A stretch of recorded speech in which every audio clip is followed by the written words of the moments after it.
Hi, everyone. Welcome to the final installation in our series on adversaries in Jewish tradition. I'm Rabbi Shlomo Zuckier.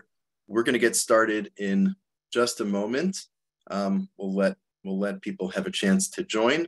I'll just use this as a reminder. Everyone is very much welcome to have their camera on. Helps this feel like a bit more of an interactive class setting, even if we are online.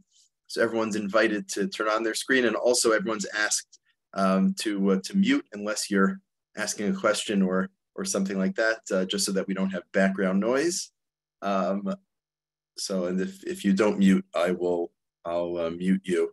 But everyone's please requested to mute as people are joining. So just to remind everyone about what we did the last 2 weeks to know where we're picking up. So 2 weeks ago, we, in advance of Hanukkah, we looked at Megillas Antiochus, a classical Jewish text that maybe isn't so well known, but was written in Aramaic, tells the story of Hanukkah, at least one version of the Hanukkah story, and centering around, based on its name, centering around Antiochus and his generals and the Maccabees and their response. And we looked at some passages there. Last week we shifted gears and sort of looking at the more at the secular calendar, something that was timely. We talked a bit about Toldos Yeshu, the Jewish history of the life of Yeshu, of Jesus, and looked at different. And Toldos Yeshu is, of course, written by different by Jews over the generations, different versions of it. We also looked at some Gemaras that talked about the life of Yeshu in different ways. And towards the end, we saw quickly one passage from Toldos Yeshu that talked not about Yeshu himself, but about Paul, or this figure known that seems to be Paul, although he's under a slightly different name, known as Shimon Kayafa, or other iterations of that. And today we're going to, we'll be looking at the calendar once again, back to the Jewish calendar, and the date of the 9th of Teves, which is coming up in just a few days. This Monday is going to be the 9th of Teves. Not usually a day that we think about too much, but hopefully by the end of this class, we'll realize that it is an interesting date. There is some history to it. And we'll be again looking at Paul and the sort of the Jewish history of Paul around this question of the 9th of Teves. So that's our plan for today, and that's our plan for today. I'm going to share the screen in a moment, because we're going to be tracing this. We're going to be tracing the history of the date, the 9th of Teves, and then we'll at some point get to the relevance of Paul and Toldos Yeshu to this story. So let me share the screen.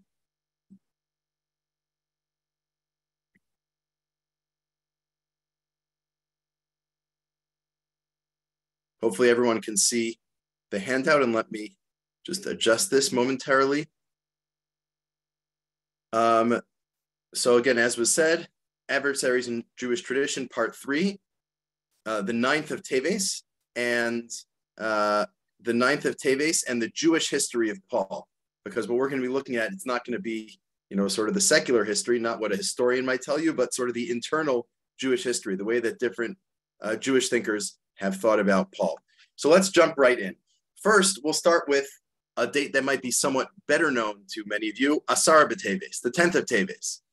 And already in the Gemara, the Babylonian Talmud tells us that there is a fast that is observed on the 10th day of Teves, which will be this coming Tuesday.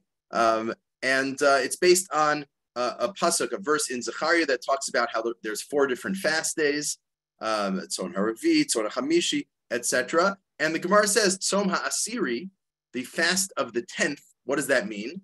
It means the fast of the 10th month. Ze Asara b'Teves. Teves is the 10th month, right? If you start from Nisan, Teves is the 10th month. And on that 10th month, there's a fast day. On which day of the month? Asara b'Teves. The 10th day of the 10th month, Asara b'Teves, is a fast day. Why is it a fast? What are we commemorating? What are we mourning? Shabo Samach Melech Bavel al Yerushalayim. The king of Babylonia literally leaned on, but it means set siege to, surrounded Jerusalem, which of course was the beginning of the destruction of the Beis Hamikdash. And for that reason, we mourn the beginning of that process on Asar B'Teves. And then there's a proof text, the 10th month, the 9th year, on the 10th of the month, Ben Adam Ksochas Shem Hayom al Etzem as Etzem Hayom Azeh Samach Mel Bavel El Yerushalayim. Fine, it says this is when the siege started, so that's why there's a fast day on the 10th of Teves, and this is codified in the Shulchan Aruch, in sort of the classical code of Jewish law, where he mentions these several fasts, that are not biblical, not like Yom Kippur, which the Torah explicitly says is a fast day, but these fasts that are sort of mentioned in Nach, mentioned by in the Bible, but are observed, but not on the same level. Chayavim le'esanos, we're obligated to fast on the following days: B'Tisha B'Av, right, the 9th of Av, U'Shavasar B'Tammuz, the 17th of Tammuz, U'Gimel Tishrei, known as Tzom Gedalia, U'Basar B'Teves, the fast day of the 10th of Teves. Why? Because of all sorts of bad things that happened on these days. So these are, I think, relatively well-known sources that there's a fast day on the 10th of Teves, because that's when the king of Babylonia surrounded Jerusalem in the time of the first temple. One thing that sort of has been incorporated into Asar B'Teves, and as summarized here by Rav Melamed in his Pnei Halacha, contemporary halachic work, but this is not just his view, this is sort of a standard thing many people say. It says that there's a fast day on Asar B'Teves because of encircling Jerusalem, etc. And it's the beginning of the destruction of the temple. And V'kevan shekvar nikba tzom b'Asar B'Teves, once we're fasting on the 10th day of Teves, nitztarfu le'inyanenu shalat tzom od shnei me'ora os mitzarim shechalu samach la'oso yom. We sort of throw into the mix. We say this is not just commemorating Asar B'Teves, it's also commemorating two other occurrences that are also upsetting, that are also sad from a Jewish perspective, and those are also being marked on the 10th of Teves. And what are they? We'll see, this will be a bit tricky, but in his view, Misas Ezra Sofer B'Tisha B'Teves, on his view, the death of Ezra, the biblical character Ezra, on the 9th of Teves, right, only one day off. The Tirgum HaTorah Li'Yavanis B'Ches B'Teves, and the translation of the Torah into Greek on the 8th of Teves. Those are close enough, the 8th and the 9th. So we don't fast on the 8th and the 9th, we fast on the 10th, but it sort of incorporates these bad things that happened on the 8th and the 9th as well. And then he mentions also in Israel, not only in Israel, but the Rabbanut HaRashit, the Israeli rabbinate, decided that this is Yom HaKadosh HaKlali. This is sort of the general day of Kaddish for people whose relatives died in the Holocaust, and they don't know when they died, given the way things happen in that horrific way. You don't even know when your relatives die. So the day to say Kaddish for your relatives is Asar B'Teves, which many people do. There are other practices as well. But for our purposes, Asar B'Teves marks not just Asar B'Teves, not just the circling of Jerusalem in the time of the first temple by Babylonia, but also it's a fast day marking the 8th and the 9th of Teves. The question is, what actually happened on the 9th of Teves? The 8th of Teves is relatively clear. The translation of the Torah into Greek. I've taught a class on this in the past. We're not going to talk about it today. There's a lot to discuss. Why is that seen as a bad thing? And there's a real tension in classical Jewish literature. Is the translation of the Torah into Greek a good thing or a bad thing? The idea of fasting would seem to imply that it's a bad thing. The truth is there's really a lot to talk about there, both historically and also in the contemporary world. Is it good or bad that let's say the Talmud has been translated into English by ArtScroll, by Steinsaltz and others? Is that a good thing or a bad thing? On the one hand, access. On the other hand, you lose some sort of special connection as a people when it exists in every language. Anyway, that's a discussion for another time. That's clear what happened. There's no controversy. The thing that happened on the 8th of Teves that might warrant a fast is the translation of the Torah into Greek, the Septuagint. But what happened on the 9th of Teves? We saw Rav Melamed in source 3 gave one reason, but let's go back to some earlier sources and figure out what really happened, or if we can. So the real source for this, for talking about the 8th and 9th of Teves, appears in a totally different area of Shulchan Aruch, of the Code of Jewish Law. Before the source we saw earlier was Tav Kuf Mem Tes, section 549 about the four main non-biblical fast days or non-doraisa fast days. This is 31 sections later in Siman Tuf Kuf Pei, 580, much later, and in a totally separate context. And here's what the Shulchan Aruch says. He says, Elo hayamim she'iru behem tsaros la'avoseinu. These are the days on which bad things happened to our forefathers. V'roi li'asanos behem. It's appropriate to fast on these days. Then he says, well, some of these days are actually on Rosh Chodesh. You're not supposed to fast on Rosh Chodesh at the beginning of a month. So still, some people say you should fast on it. And then he gives a whole list of all these days. But Echad b'Nisan, the first day of Nisan, Mesu b'nei Aaron. Aaron's sons died. This is in the Torah, right? Another Navi die, depending on how you time it. The way on this understanding of it, that was on the first day of Nisan. So we should fast on the first day of Nisan to mourn their deaths. Again, with the problem being that's Rosh Chodesh, you're not supposed to fast on Rosh Chodesh. But that at least is the view that he's citing here. And then on the 10th, the Basarabo, Mesa Miriam, Benistalika Be'er. Miriam, Moshe's sister, died on the 10th day of Nisan. And we lost the Be'er, the source of water in the desert. That's another reason. That's the reason to fast on that date. It goes through a whole host of dates throughout the Jewish calendar. Often people dying or something else bad happening, right? Let's say a Maseh Egel, right? The story of the golden calf is a reason to fast, etc. And then we get to the month of Teves, right? Our month. B'shmona b'Teves, nichtava Torah Yavanis. This is what we said before. In the 8th day of Teves, the Torah was written in Greek, meaning translated into Greek. B'mei Talmai HaMelech, in the time of Talmi. It was so bad when that happened. It was dark in the world for 3 days, which, by the way, is a reference to the 3 days of darkness with Makas Choshech, right? The plague of darkness in Torah, where it says there was 3 days and another 3 days, but that was also Egypt. There's some irony here, right? King Ptolemy of Egypt translated the Torah into Greek, and it was so bad that there was darkness for 3 days, just like there had previously been in Egypt during the time of the Exodus. In any event, that's the 8th. That's not directly relevant to us now. What is relevant, Uvetespo, on the 9th day of Teves, Lo Noda Ezo Hiatzar She'irabo.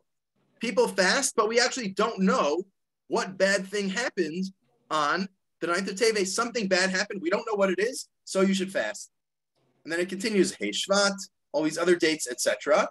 And then he throws in Seif Gimel, the next section, it talks about this idea of Mis'anin B'kol Sheni V'chamishi Al Churban Habayis. This is something some people have a practice nowadays to fast Bahab. Bahab standing for Beis Hey Beis, Monday, Thursday, Monday. And generally the Monday, Thursday, Monday sequence after Sukkot and after Pesach. Some people fast, most people don't fast, but some people say additional tachanun, some additional prayers. There's some basis to this practice today. However, nowadays there's basically no one who practices this whole list of fasts that we just read. Right? There's all of them. All these fasts, basically no one practices this. And even the Shulchan Aruch himself in his Beis Yosef, in his longer analysis, he says, all of these dates that they say you're supposed to fast, he mentions the source where he got it from. I never saw and I never heard of Misha Naglis Anos Baem. Never heard of anyone actually fasting on all these dates. So he cites his source. Some people say you're supposed to fast on all these dates, but never ever seen anyone do it. We can be very surprised. Whoever established these dates, right? How can you have people fast on Rosh Chodesh? Doesn't even make sense. But fine, he puts it in the Shulchan Aruch anyway. This is an example. Some people like keeping lists of these things. An example of something that's encoded in the Shulchan Aruch and is universally not followed. Right? He says to fast.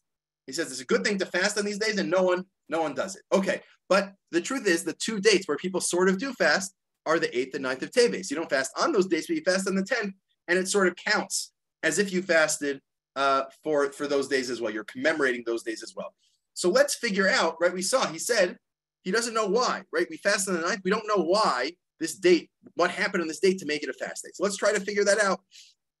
So if we look, the earliest source that we have for this tradition comes in the Sefer Halachos Gedolos, which the original version of Sefer Halachos Gedolos is by Rav Shimon Kayara back in the 9th century CE. He has his long teaching, Tan Rabbanan. He talks about different things. The 9th of Tisha B'Av, 9th of Av, how they surrounded the city. Vishnia, they surrounded the city and destroyed it. And B'Shniya B'Shvasar Bo, they destroyed the Beis Hamikdash in Av, those 2 different years. Talks about those main fast days, and then he says here are some more minor fast days. Elu Yamim Shemis Anim Behem Min HaTorah. Here are days that we fast Min HaTorah, according to the Torah, which is surprising. Some people take out the words Min HaTorah. It doesn't seem like there's a biblical basis for these, but fine. Don't eat or drink until the evening. And then he gives a whole list of dates, starting with the death of the sons of Aaron. The whole list we saw in the Shulchan Aruch goes back originally to the Bahag, the Halachos Gedolos here. And again, he talks about B'Shmona B'Teves, Niftava Torah Yavanis, we made Talmai Amelch, right? The 8th of Teves, the Torah was translated into Greek. B'Tisha Bo, Lo Kasu Rabosenu Al Mahu. Again, this early source, right, 1,100 years ago, almost, he says, on the 9th day of Teves, we don't know what happened, but you're still supposed to fast. Ubo Bayom, Mace Ezra Cohen, Nehemiah ben Chachalia. And then he also says, on that day, Ezra and Nehemiah, the 2 biblical characters, died on that day. So on the one hand, he says, we don't know why you should fast. On the other hand, he says, well, I'll tell you why. It's because of the deaths of Ezra and Nehemiah. And then, on the 10th of Teves, that's when they encircled Jerusalem, and that's why another reason to fast. So if we look at this early source, we see it going back pretty far. We see that this tradition, right? This list of all these fast days, it's actually known as Megillas Tanis, the scroll of fasts. But there's actually, just to confuse things, there's really 2 different Megillas Tanis. There's 2 different scrolls of fasts. One of them is a list, and goes back earlier, a list of dates on when it is prohibited to fast, including Hanukkah, for example. You can't fast on Hanukkah, it's a happy day.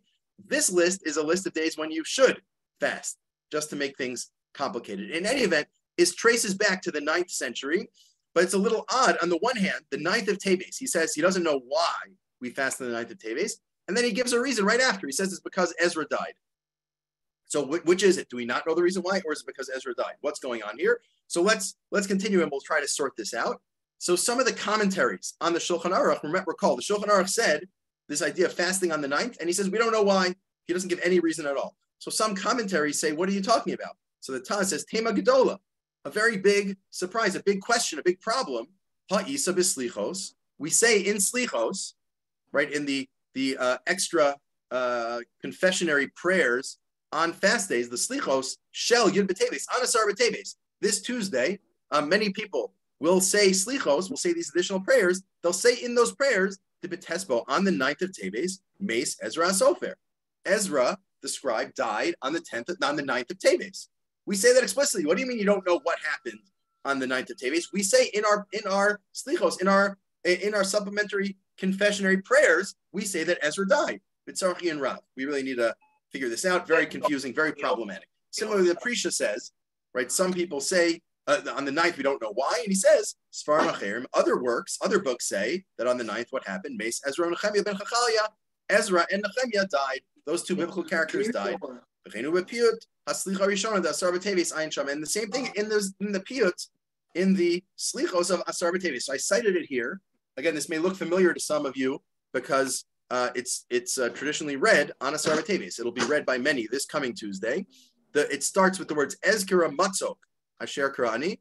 I'll remember the crisis that happened to me, and notice how it defines the day. B'shalosh makos b'chodesh hazeh hikani. There were 3 different makos, 3 different bad things that happened in this month. What were the 3 things? Well, the 8th of Teves, the 9th of Teves, and the 10th of Teves. This is actually the source for seeing Asar B'Teves as not just mourning 1 day's events, but 3 days' events together. And it spells out what they are. First, it talks about translating into Greek. It says the king of Greece forced me to translate it, etc. For our purposes, these are the 3 key lines. It says, Zo'amti b'sishabo b'klima v'chefer. I was plotted against, or I was punished or made upset on the 9th with destruction and embarrassment. Chasach me'alai me'il hod vatsefer. This beautiful coat was removed from me, was taken away. Tarof toraf bo hanosein imrei shafer. Tarof toraf, right? It was destroyed. It was killed. This thing that gives beautiful words, meaning this great teacher, who Ezra HaSofer, Ezra, the scribe, was taken from us, was killed or died. I think we're using dramatic language for poetic purposes, but Ezra died on the 9th of Teves, and we're mourning that on the 10th as well, right? And then the rest of this Peter is about the 10th, right? The majority of it is about the 10th. That's sort of the bigger story. Ben Buzi, right? Yechezkel, Ezekiel says the bad things that happened. Fine. But for our purposes, on the 9th, it says Ezra died. Now, who wrote this piyut? I stuck in here the Rav Yosef Tuv Ellen, one of the Tosafists of Germany, France in the 12th, 13th century. How do we know that? Because if you look at the end, the last few words or last few lines start with Yud, Vav, Samach, Pei, Yosef. So the author encodes his name, Yosef, and we know Rav Yosef Tuv Ellen wrote many different piyutim, so this is presumably Rav Yosef Tuv Ellen. So we have a very early source, 800-900 years ago, saying that Ezra died on the 9th of Teves. So this is one of the explanations. Certainly, there's a couple of problems with this explanation. Oh, and I should just add, right, not just from this piyut do we have a source, but also Sefer Yuchsin, a few centuries later, a sort of book of Yuchsin of different genealogies and different histories. It says, V'ashana yishnas elef tzeisim Mitzrayim, 1,000 years after leaving Egypt, Az niftar Ezra Kohen Hasofer, Ezra the priest, the scribe, died. Ve'asar b'Teves. It actually says he died not on the 9th of Teves. It says he died on the 10th of Teves. And also those three other prophets, V'nistalka Nevuah Yisrael. This was the end of all prophecy. So we have a problem already, right? Did Ezra die in the 9th, or did he die in the 10th? And if he died on the 10th, then what happened on the 9th?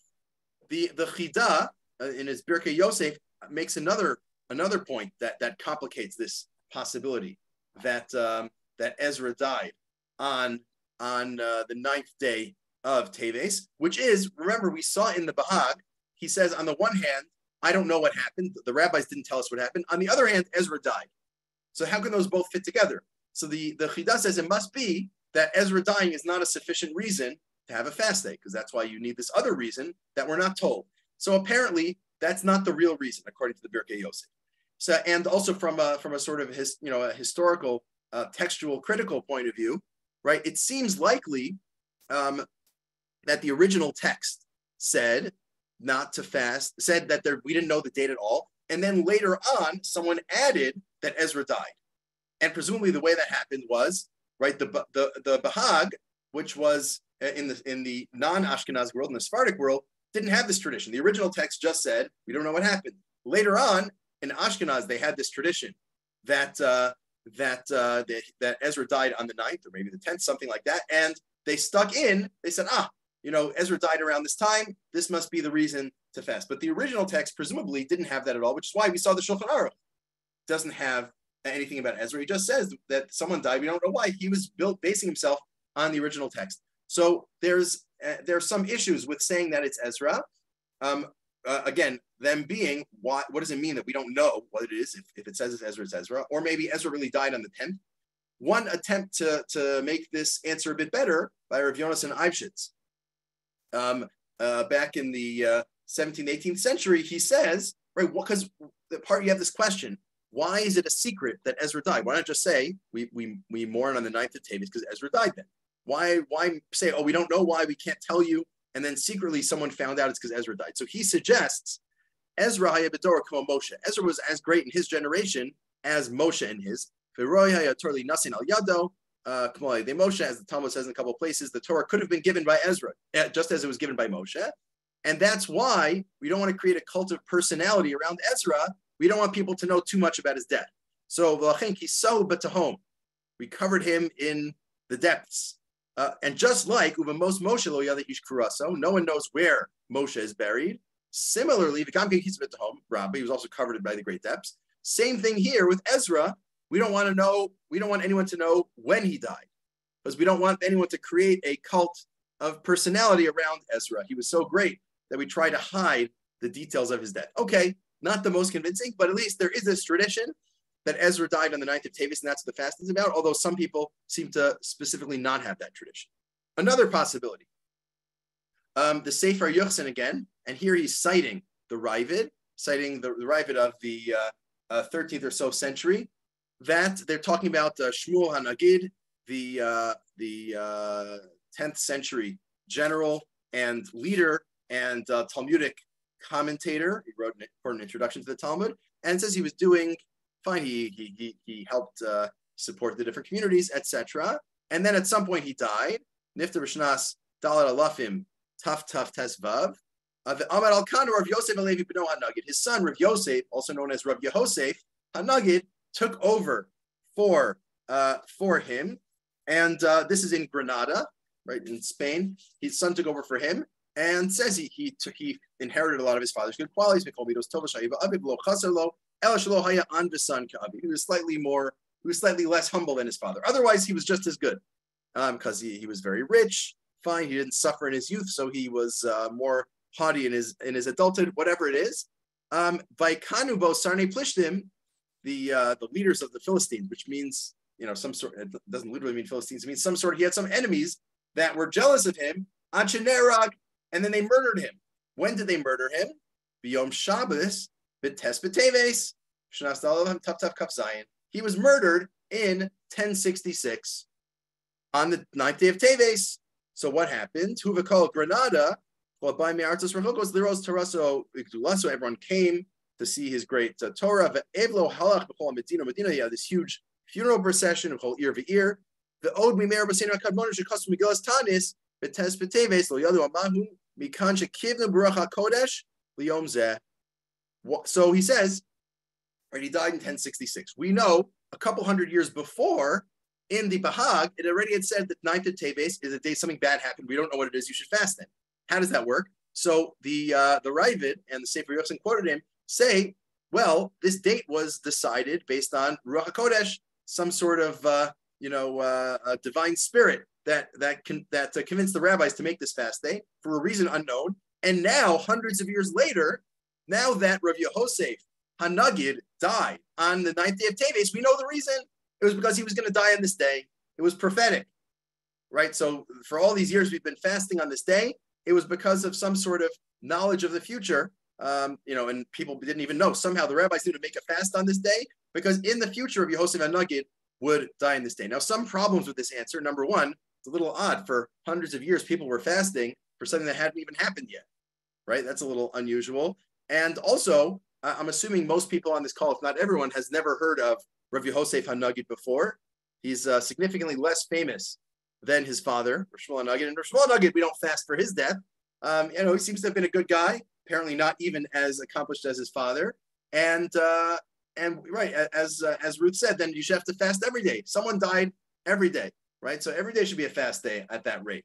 So this doesn't seem like the most convincing answer, but it does solve the problem, right? I mean, if you have a problem, what are we doing on the 9th of Teves fasting? Someone died on the 9th of Teves, that could solve the problem, but it's not the most convincing answer. Another answer that's been suggested, this from a very authoritative source, the Ramah, Rav Moshe Israelis, the author of the great commentary in the Shulchan Aruch that sets out Ashkenazic practice.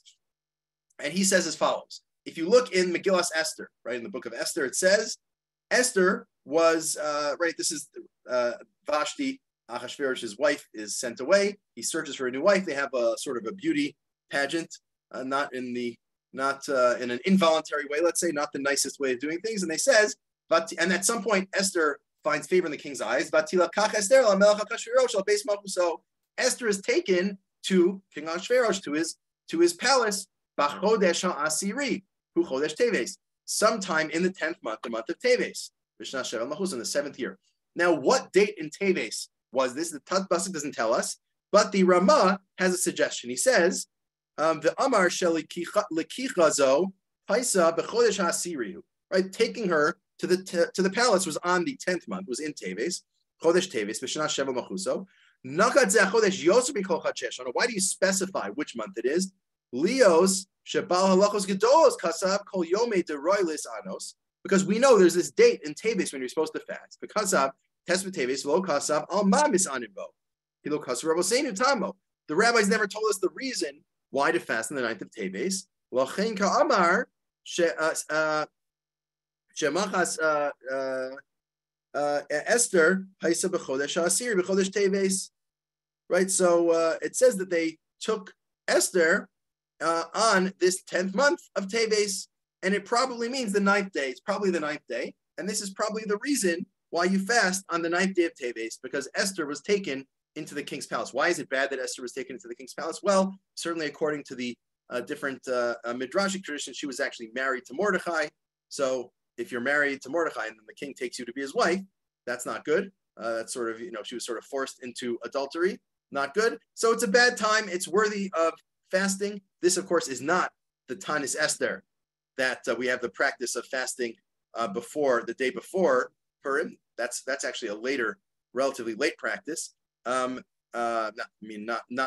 later than the Megillas Tanis. It would seem, or at least no earlier. But here, this is a totally separate fast day relating to Esther on the 9th day of Teves. Now, the obvious problem with this is, number one, is it so terrible that Esther was taken? I mean, it's not great, but is this like among the top 20 tragedies of Jewish history? Maybe not. You could arguably there were worse things that happened in the Purim story itself than Esther being taken into the king, number one. Number two, what's the secret? Why would the rabbis not say that that's why? They should say fast the 9th of Teves, because that's when Esther was taken in. Why the need for secrecy here? There's no secret. It happened hundreds of years before. There's nothing you need to hide. Why not say? So this also seems like not the most convincing reason, although it's said by the Ramah, Rav Moshe Isserlis, in his commentary on the Megillah, the Mechir Yayin, he makes this suggestion, which is, it's very interesting. It's trying to solve a problem. Why are we fasting on the 9th of Teves? We don't know the reason why. This is a possible reason why, but it's a little weak. And also, he doesn't give any way of how we know that this was on the 9th of Teves as opposed to any other day in Teves. Okay.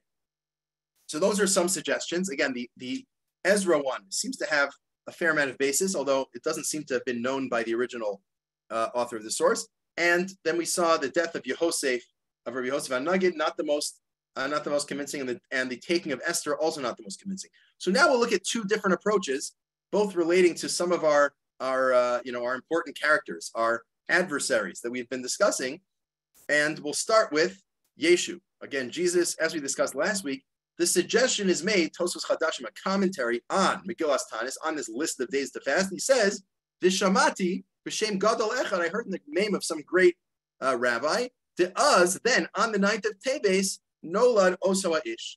That's the day that man, namely Jesus, was born. Jesus was born on the 9th of Teves.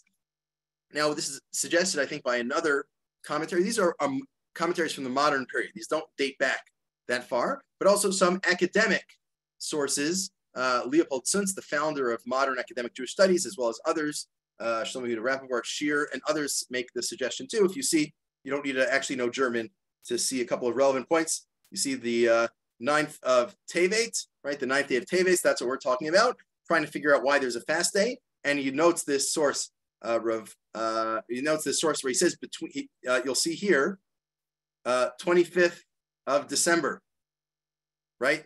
And the 9th of Teves. So again, you don't need to know German to figure out exactly what he's getting at, and we'll spell it out in a second. He suggests, again, both traditional sources and academic sources suggest that maybe the 9th day of Teves commemorates the birth of Jesus. How so? Because, right, if you think about it, it's a little odd. Usually Jewish holidays, marking Jewish things, Jewish fast days are on the Jewish calendar.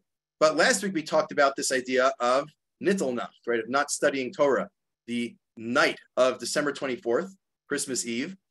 And that's based on a secular date. That's very odd. There are Jewish observances based on a Christian date. So this actually solves that problem. It says, no. The real date that's being marked is the 9th of Teves. Why? Because that's actually the date that Yeshu was born. He was born on the 25th of December, which is the 9th of Teves.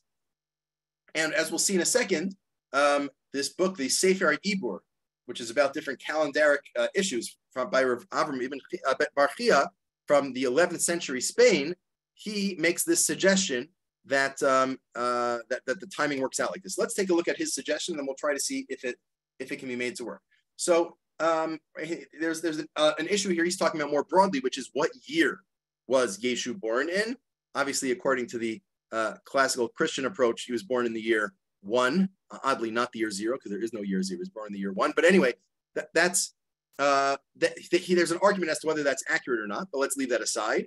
In terms of the year, let's focus on the date. For who Noah L'Divrayim, he was born according to their words, meaning according to Christian tradition, in Bishnas Gimel Lafim Tafshin Samech Aleph, right? Just like Tafshin Samech Aleph was 2001, right? Now it's Tafshin Pei Gimel. Tafshin Samech Aleph was 2001. That's because it's 5,000 Tafshin Samech Aleph. 3,000 Tafshin Samach Aleph would have been the year 1, right? Libriasa Olam be'esmer chamisha yamim chodesh Digber, which is December, right? The 25th day of December. And he says this is a Saturday, V'yom Shabbos bo Tisha b'Teves. He was born on the 9th day of Teves. Shnasi Ches, the Machzor, Kuftzani Ches, the Cheshboneinu, all these different ways of counting. Point is, he was born in the year 1 on the 25th of December, which is the 9th day of Teves, as he calculates it.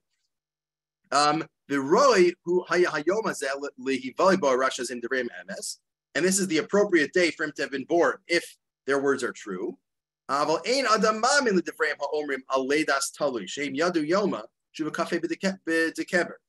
there's no way we should believe them. How do they know that he was born on the 25th of December? Remember from last week, the Evangelion, the evangelical work, right? The message, the good news is talking about the New Testament. It doesn't say anywhere in the New Testament that Jesus was born on the 25th of December. Now, this is true. Take a look in your in the New Testament. It doesn't say that he was born on the 25th of December. And and also not in these writings of the students of the Angerer, meaning of Jesus. In no early authoritative Christian sources that say he was born on the 25th of December. There's actually, I haven't looked into this in detail, but apparently there are debates about this, and the 25th of December comes up around the 3rd century CE. So hundreds of years later, the date comes up, not early on. And he says,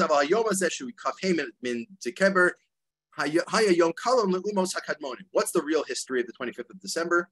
He says, and this actually can see this in the Gemara in Avodah Zarah, says similarly, says the 25th of December was originally a pagan holiday, right? And we know this, Saturnalia and the like. It was a pagan holiday that was tied to the winter solstice, right? Right around the end of December is the sundown is the earliest it gets in the northern hemisphere all year, right? That you get the earliest nighttime at the end of December, and you sort of mark that going forward. Now that we've passed the depths of the winter. This is a pagan holiday, and then at some point Christians took on that holiday and made it into Christmas. This actually seems to be, this text is almost 1,000 years old, but it seems to more or less get at the historical origins of Christmas as originally a pagan holiday, then adopted by Christians. If that's the case, he says there's no reason to believe that Yeshua actually was born on the 25th of December or on the 9th of Teves. But the suggestion has been made, again, by Tzuntz, by Tosas Chadashim, by other, both academic and traditional sources, that maybe what the 9th day of Teves marks is the birth of Yeshua. Again, there are some problems with this. One problem being the 25th of December. That's not the most well-based tradition. That seems to only come up hundreds of years after it happened, and maybe there's reason to have some doubt as to the veracity of that date, especially if the date was originally about a pagan holiday, number one. Number two, even though sometimes the 9th of Teves correlates with the 25th of December, it doesn't always. I mean, most years it doesn't, and it's not clear if it would have back then. It's sort of hard to know because they may have changed the way that the calendar works. So you can't really just calculate backwards. So there is a possibility of that, but it seems not the most likely. And well, one thing that this theory does have in favor of it is it explains why the rabbis wouldn't have said the reason for the fast day, right? If the reason for the fast day was this is the birth of Jesus, let's mourn this day by fasting, you'd understand why they wouldn't tell anyone what the reason was, because that would, of course, lead to violence against the Jewish community. Why are you upset? Because the Christians would be obviously are happy about this. So anyway, it explains some things. It doesn't explain other things. And there's too much, it's sort of based on, it's hanging on the thread of Yeshu being born on the 25th of December, and that being the 9th of Teves, which, although suggested by the Sefer Ibor, was actually rejected as an idea. And it's not clear that really matches up, but it's an interesting suggestion. One final suggestion, and this is where things are going to tie in to Paul, is the suggestion, as Rav Baruch Frankel, a commentary in the Shulchan Aruch, you can find him in the back of the old Shulchan Aruch, talking about the 9th of Teves. He says, Matzasi b'ksav yad, I found in a certain manuscript somewhere, we'll talk in a minute about what sort of manuscript this probably is, Shebetes Teves, the 9th day of Teves, Niftar Shimon HaKalpus. Shimon HaKalpus died on the 9th of Teves. What did he do? Show Shi'as Yisrael b'tzara gdola, bizman ha'paritzim. he saved Israel in a time of great crisis, in the time of those who breached the law, those who didn't follow the law. He saved the Jewish people at that time.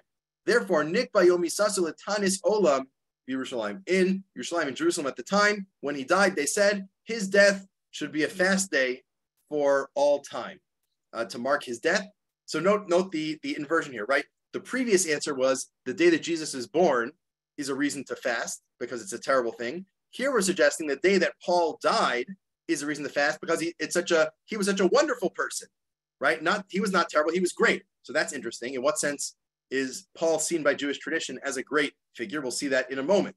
But this suggestion is made by one modern Jewish, traditional Jewish scholar, commentary in the Shulchan Aruch, and similarly, Rav Aaron of Vermaiza in his work in the Ma'orei or Od Lamoed, he makes a similar suggestion. He says, and this is in the early 19th century, the time is tes teves, lo noda, right? It said no one knows why, but he says, I know why. I saw something interesting. With a Sefer Zichronos, in some history book, Ra'isi, I saw Al Patiros Shimon HaKalfoni. Note the slightly different language. Kalfus, Kalfoni. It's close enough, right? It's talking about the same person. I see the death of Shimon HaKalfoni. What did he do? Hishlem HaYehudim. He made peace for the Jews. Ve'elimu mipneihem. And they hid from in front of them, meaning he stopped them from being attacked, presumably by Christians. And now he spells this out. Megillas Tanis nakat halashon lo kasvu rabosenu alma mashma hachi. The fact that in Megillas Tanis, remember the original text we said with the whole list of all the dates, giving reasons for all of them except for the ninth of Teves, it leaves out this date because mashma hachi, that implies that this is right. Meaning, you're not going to say that we were happy about how this character Shimon HaKalfoni saved the Jewish people from the Christians. Again, that would probably anger the Christians. You don't want to mention that, so you say no reason. We're not going to tell you the reason. It's a secret what the reason is. So on the one hand, this answer seems to make a lot of sense, right? We'll see in a minute that the dates actually work out. There is some early source that implies that Paul actually died on the 9th of Teves. And why would you not tell people about that? Well, of course you're not going to tell people about that because that would only anger Christians. That would be very dangerous. On the other hand, both of these are modern sources, right? Both of these are from the 19th century or so. So why is that really a significant basis? Can you say, oh yes, the original reason for setting this fast over 1,000 years before is based on these sources that we're only finding now in the 19th century? So it's important to know this work of Toldos Yeshu that they're quoting from, that we're going to see in a minute. Who knew about this text or this? It's not really a single text. I mentioned last time there's a bunch of different manuscripts. All of them are different. There's hundreds of different versions of the text because it was mostly passed down orally, not in writing, because you didn't want to get caught with having written things about Yeshu, some of them not the most flattering. That would not end well, certainly for Jews in Christian Europe. So this was passed down orally, and there were a lot of changes in the tradition. But some version of the tradition seems to have existed very early on. How do we know this? Source 22, we're not going to read this inside. Dikduke Sofrim, which is basically, it tells you the alternate versions of the Talmud based on different manuscripts. And here, it's not a manuscript of the Talmud itself, but a manuscript of Rashi. We're not going to see the specific Rashi, but he says something like how Roman is made up. Roman language is made up, and it's not clear where this comes from. But he says, the Rashi explains, what does this mean? Hakol kimefurash b'sefer tzlias Yeshu. We know that the source for this idea that the Roman language was made up at some later point in time, that comes from Sefer Tzlias Yeshu, the book of the hanging of Yeshu, which is the same as Tolos Yeshu, which is a different name for it.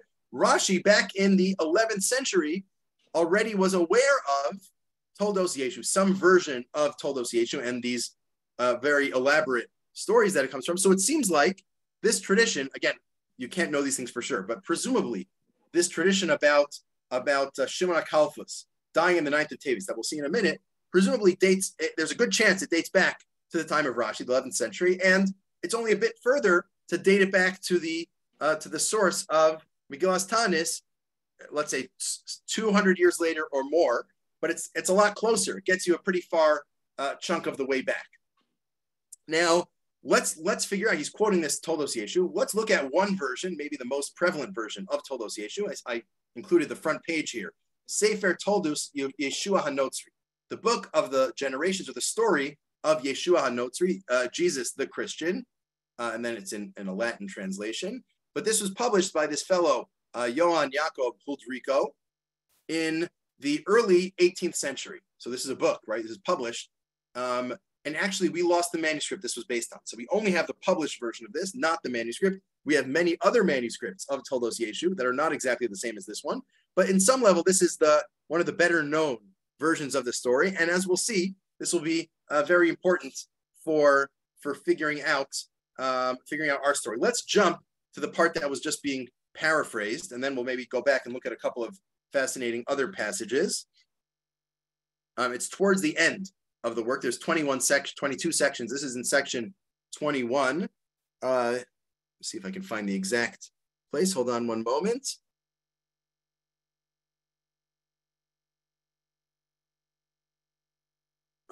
Sorry, just a second here.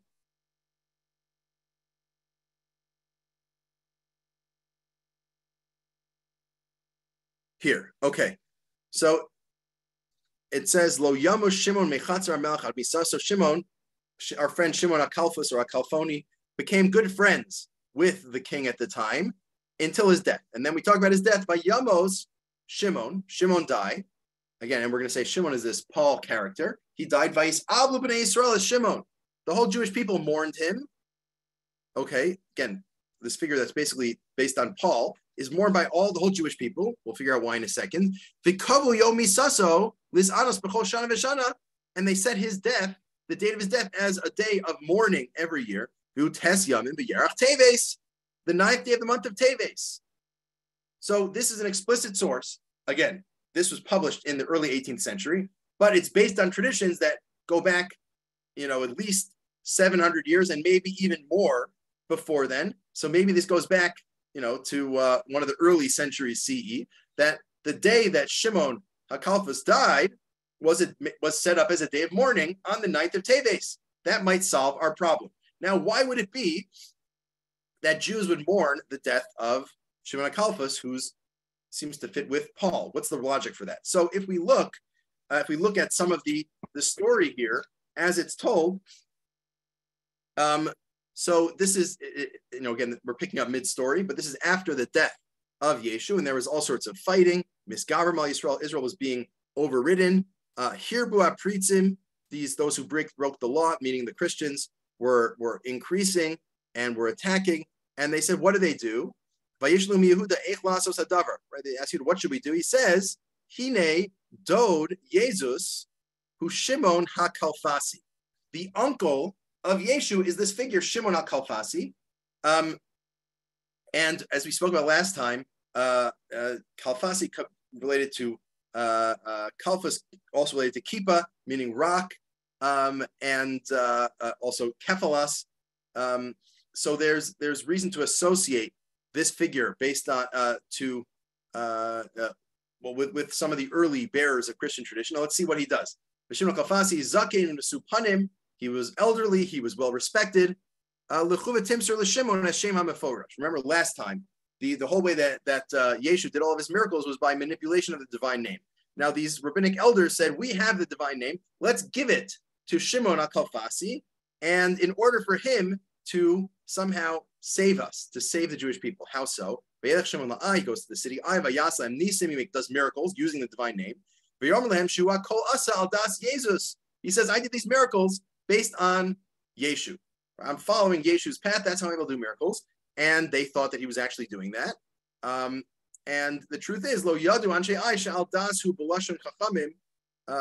Fine, he really wasn't doing it for that reason. And anshe yaminu l'divrei Shimon ki udod Jesus. He's Jesus' uncle.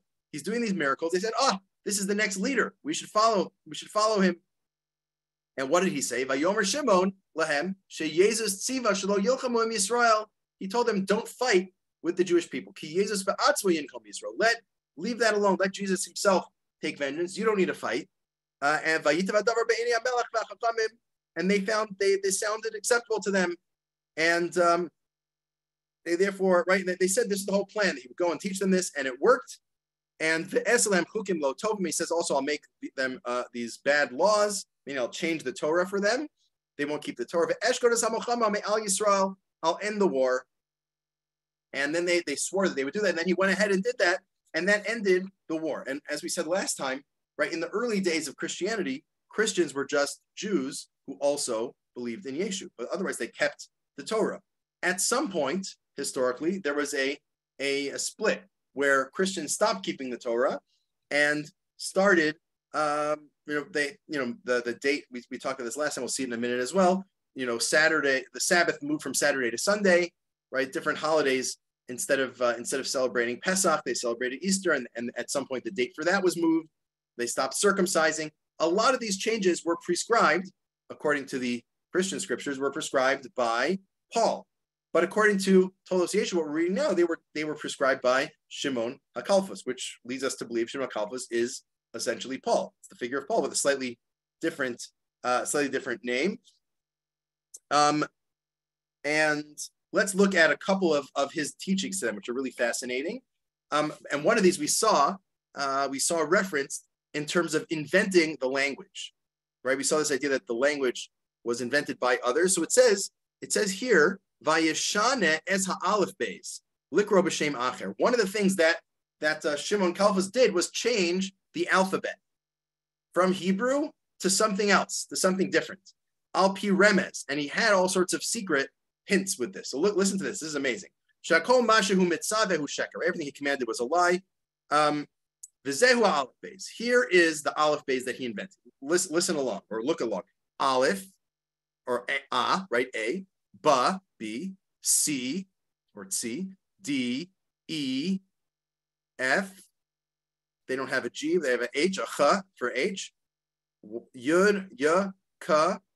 Right? H, I, J, K. L, M, N, O, P, Q, R, S, T, U. We skip a couple. X, Z, Z. Okay, this is the alphabet. It's very close to the Latin alphabet, right? The ABCs. Very close to the ABCs, written out in Hebrew letters. Now, that's what Shimon Kalfas taught them. Well, this is what he says. V'kachu appears. This is what it means. Aleph, remember, Aleph and Ba, that's Abba. The father, Zeh. This father, Esav, our father Esav, because why? Because Christians are seen as descending from Rome, which is seen as descending from Edom, who is a descendant of Esav. So rabbinic literature always associates Christianity with Esav. So our father is Esav, and that has Abba, A and B. Now you're up to C and D, Tzid or Tzayid, which means Tzayid is the meat that Esav used to hunt.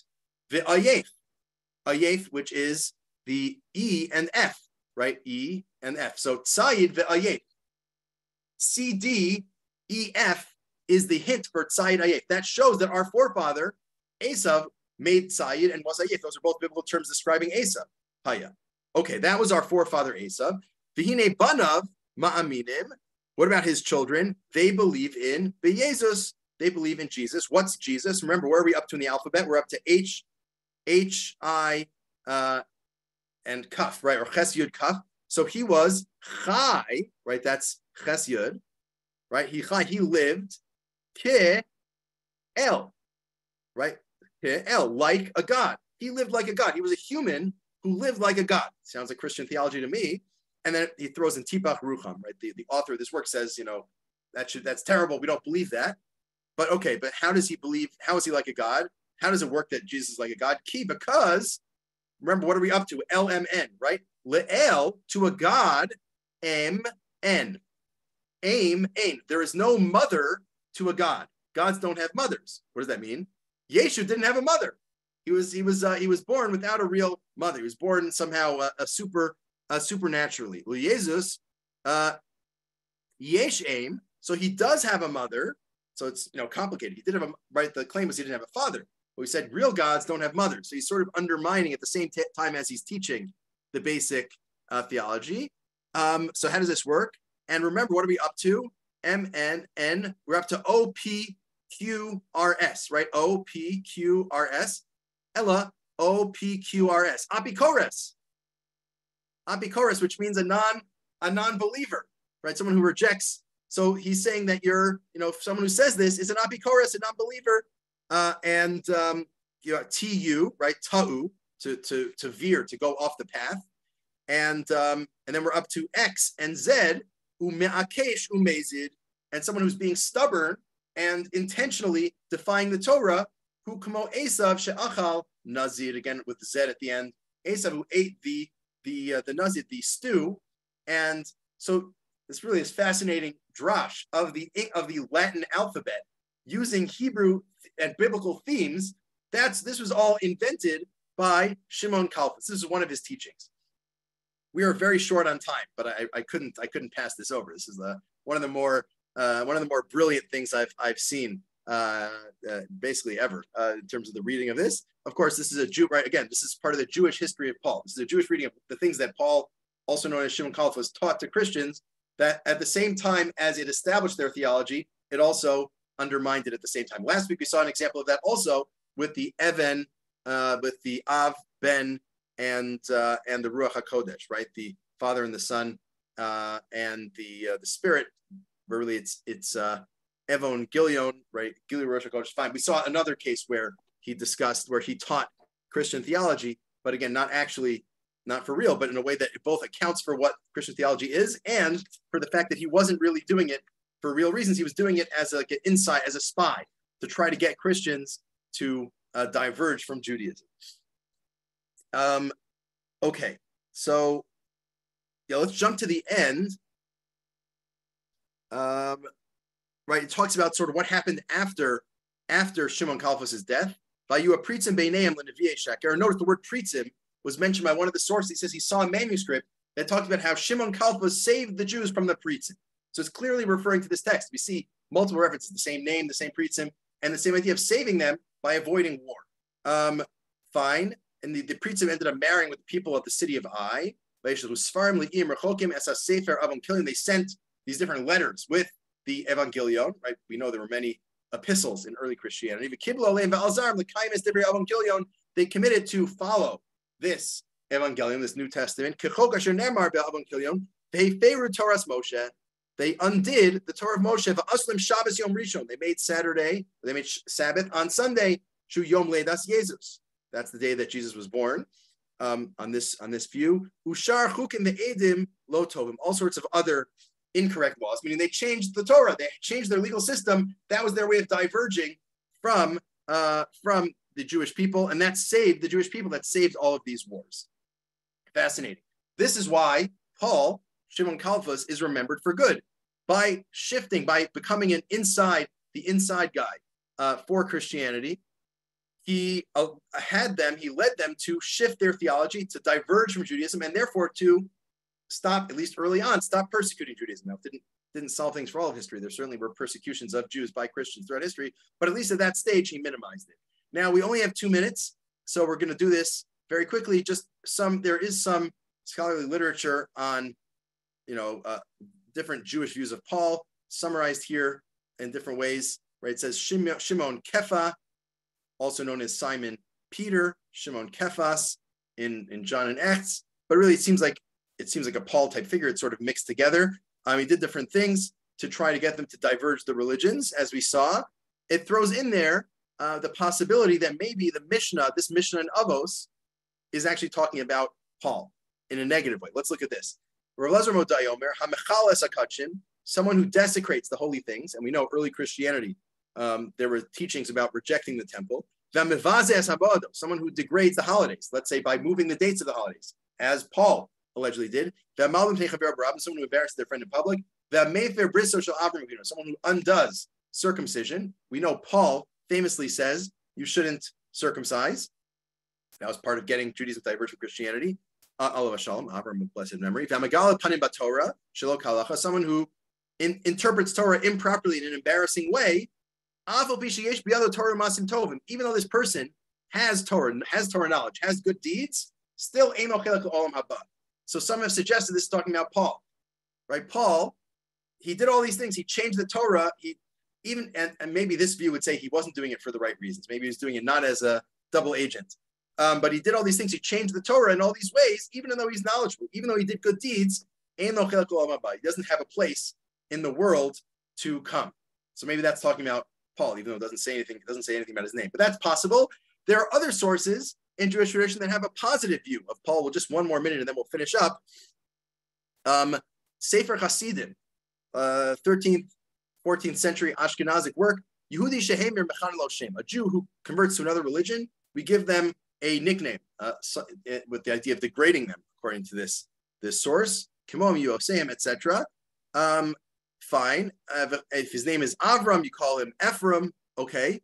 And it says Vafilu Tzaddik, Vehem Toim Acharav. Even if this person is a very righteous person, but he converts in a way that he causes people to go astray. Kimo Shimon Kayafa, our Shimon Kayafa, our Paul, someone like that, or Peter Cephalos, someone who does that, he causes people to go astray. You still call him a bad nickname. She'omrim Peter Chamor. Right? We saw one of the names this character is known by is Simeon Kepha, but also known as Simon Peter. I guess Peter means a stone, Kepha means a stone. So he called him, instead of calling him Peter, you call him Peter Chamor, which means redemption of a donkey. That's a not nice nickname for Peter. But he's called a tzaddik, right? Paul, this figure, whoever exactly he was, Peter or Paul, Shimon Kalfas, is called a tzaddik, but still, because he led people astray, you should give him a negative nickname. Similarly, there's a variety of traditions about how this person, this Shimon Kalfas, vayaz piyutim larov me'od. He made many, many piyutim, texts of religious poetry, in order to commemorate him. Right, and here it even says explicitly, Ani Shimon Kippah, I Shimon Kippah, I'm undergoing all this suffering. I want to do something good as well. And he wrote these texts and he sent it to the Reish Galusa, to the Exilarch, and to different Rashi Yeshivas. They say these are wonderful poems. We should incorporate this into Jewish prayer. And sure enough, the suggestion is made by Machzor Vitri that he says, Nishmas Kol Chai, right? This is the end of Zuckier Zimran Shabbos, the prayer Nishmas Kol Chai. Nishmas Kol Chai, he birchas Ashir, the song, every living thing should bless God, right? Not just Jews, not just humans. All living things should bless God. What does that mean? So what's behind that? The Omrim also Naval Shimon Peter Chamor. Some say this was authored by that terrible person, Shimon Peter Chamor, here the derogatory nickname. Shu Tos Kol Roma, he was the error, or I think it means to say bishop of Rome, on this view. Yistu also Tfila, Ushar Tilas Kshaya ala Sela. When he was on the stone, right, because that's his name, Shimon Kippah, Shimon, he was on the stone, he made this prayer. The Chas v'Shalom Shlo Tzia Zos B'Yisrael. It's terrible that this would be true in Israel, that one of the founders of Christianity would write a prayer recited by Jews. Whoever says this, when they rebuild the temple, will have to bring a big sin offering. It's a terrible thing to say. No one should say this. So on the one hand, the Machzor Vitri himself is opposed to this idea. On the other hand, he's quoting people who were saying this. Apparently, there was a tradition that the author of Nishmas Kol Chai, in part of davening every Shabbos, was Paul. I'll just mention for this shir, I used sources Chaim Simons and Sid Lyman, who each have an essay about the 9th of Teves for that survey, and then we added some sources about Paul. Hopefully, we have a survey, different views about Paul and different views about the 9th of Teves, which we should all commemorate on Monday, at least mentally. I don't know if anyone's going to fast, but at least to commemorate mentally the different possible historical bases for this. And all of these are somewhat speculative. We don't know for sure what it is. Happy to take questions now, but just wanted to say it's been a pleasure studying together these past 3 weeks, learning about these 3 different adversaries, Achashverosh, Jesus, and Paul, but specifically through the goggles, the glasses of Jewish texts throughout history, how they're depicted in Jewish sources. Not doing a history of the early period, looking at how Jews understood these figures. Really fascinating. And again, happy to take questions now if people have. I'll look through while people think of questions. I'll look through the chat, see what's here. Fine. Right, some questions about in terms of the 9th of Teves. Do we mourn every bad thing that happens? Do we celebrate every good thing that happens? No, and it's not clear exactly what makes it and what doesn't. There's no real great answer as to what made it on the list and what doesn't. The earliest use of Megillas Tanis we saw was the Bahag in the 9th century. Again, we don't know exactly what the original version was, but that was the original text. We have different versions of it going back to then. It presumably was written somewhat before then, but we don't know exactly when. The fact that it says these are D'Oraisa, these are biblical holidays, similar to what we saw 2 weeks ago with Megillas Antiochus, saying that it's a biblical holiday of Hanukkah. That would indicate that it was during the period when the Karaites were pushing back against the Rabbinites, because there was a real impetus to say everything was Doraisa, everything was biblical as a way of arguing with the Karaites. So there's reason to believe it was from the Karaite period, but we don't know for sure. Yeah, okay, I think those are the questions on the chat. I don't know if anyone else has questions. I have a question. So Shmuel Hanagid's son, who... But if anyone has questions, I'm happy to entertain them. Pardon? Hello? Okay, so if there are no questions, everyone should have... Oh, is that Suzanne? Are you want to ask? You're saying something? I'm sorry. I'm not... iPad was speaking. I don't know if you heard him. I had a comment. I wasn't able to get the first two sessions in real time, but I did on in the archive. I noticed on Megillah Antiochus, there's a reference to Hannah and her seven, the king, offering things to Hannah's sons. And I suspect that that's the source of the lyrics to a Ladino song called Siete Hijos, with 7 sons. In the first verse, the king calls all the 7 sons on one day. In the second verse, he speaks to one of them and offers him the opportunity to sit on his throne and to wear his crown, which is similar to, and then in the third verse, the son tells the king to stuff it. But I thought that was very interesting. That I suspect is the source for the lyrics of the song.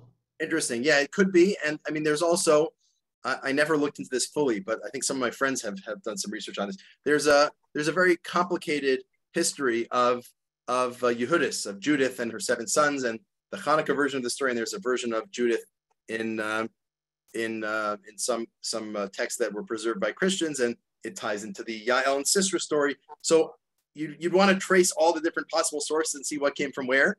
But yeah, I'd say Megillas Antiochus could be a sort of a classical Jewish source, although there are really a lot going on. So it's hard to trace it to one source in particular unless you really do all the legwork. But yeah, could very well be. Thank you for sharing that. Okay, looks like the iPad person has a hand up.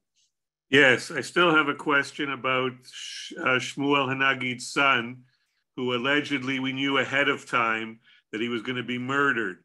So the whole point of telling somebody ahead of time from Shemayim, I would assume, is to prevent the murder. And we have, so like we couldn't prevent the murder. We didn't have people from centuries, who would have been their mission to preserve the knowledge and to protect the man when he was born. I mean, there are all sorts of movies with exactly that premise, that they're guardians that will one day come up and protect the pyramids or this or that or the other. It's the same, but we had the knowledge and we didn't prevent it, So I think the suggestion was not that everyone knew that he was going to die or be killed on the 9th of Teves, but that everyone knew 9th of Teves, this is a sad day, we should fast. We don't know why, but it's a sad day, we should fast. Then when he was killed on that date, they said, aha, this must have been the reason why. So then it becomes a tease. You should be sad for something that you can't prevent and that won't happen for 200 years. True, I agree. I think I said before, I think that's one of the weaknesses with this approach. Very much agree. Okay, any final questions? All right, well, everyone should have a wonderful rest of the winter. Now that the days are getting longer, we can celebrate even though we're not pagans. And again, have a very somber 8th, 9th, and 10th of Teves, one way or another. All right, be well, everyone. Thank you very much.